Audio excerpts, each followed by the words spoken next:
जो लोग कहते हैं कि हमारे भोजपुरी इंडस्ट्रीज बॉलीवुड को टक्कर नहीं दे सकता है, तो फिर ये क्या है।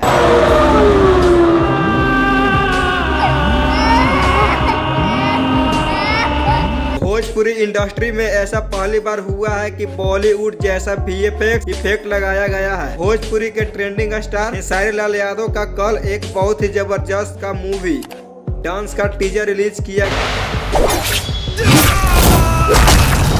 इसमें से ये मूवी में साउथ फिल्म जैसे VFX दिखाई देती है। खेसारी लाल यादव का यह फिल्म एक्टिंग, रोमांटिक और मारधार से भरपूर है। कुछ लोगों का कहना है कि यह फिल्म पुष्पा 2 के सिद्धांत पर ही बनाया गया है। तो आप सब क्या सोचते हैं खेसारी लाल यादव के डांस मूवी के बारे में?